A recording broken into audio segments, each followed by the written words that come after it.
സഞ്ജയ് ഭണ്ഡാരിക്കെതിരായ കള്ളപ്പണം വെളുപ്പിക്കൽ കേസിൽ ഇ.ഡി. സമർപ്പിച്ച കുറ്റപത്രത്തിൽ പ്രിയങ്ക ഗാന്ധിയുടെ പേരും ഹരിയാനയിൽ പ്രിയങ്കയും ഭർത്താവ് റോബർട്ട് വാദ്രയും ചേർന്ന് ഭൂമി വാങ്ങിയെന്നും അത് സി തമ്പിക്ക് വിറ്റതായും കുറ്റപത്രത്തിൽ പറയുന്നു.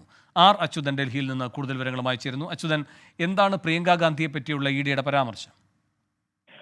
വേണു, സഞ്ജയ് ഭണ്ഡാരിക്കെതിരായ കള്ളപ്പണം വെളുപ്പിക്കൽ കേസിലെ മറ്റൊരു കൂട്ടുപ്രതിയായ സി തമ്പിക്ക് ഈ ഹരിയാനയിൽ പ്രിയങ്ക ഗാന്ധിയും ഒപ്പം റോബർട്ട് വാദ്രയും ചേർന്നൊരു ഭൂമി വാങ്ങുകയും അത് ഈ സി തമ്പിക്ക് വിൽക്കുകയും അതിൽ നിന്ന് സി തമ്പിയുടെ കയ്യിൽ നിന്ന് ഈ അനധികൃതമായി സമ്പാദിച്ച പണം കൈപ്പറ്റുകയും ചെയ്തു എന്നുള്ളതാണ് ഇ.ഡി. കുറ്റപത്രത്തിൽ ചൂണ്ടിക്കാട്ടുന്നത്. അതായത് ഈ നേരത്തെ ഇ.ഡി. ആരോപിച്ചിരുന്നത് ലണ്ടനിൽ ഒരു വസതി ഈ കള്ളപ്പണം ഇടപാടിലൂടെ സ്വരൂപിച്ച തുക ഉപയോഗിച്ച് ലണ്ടനിൽ ഒരു വസതി വാങ്ങിയിരുന്നു.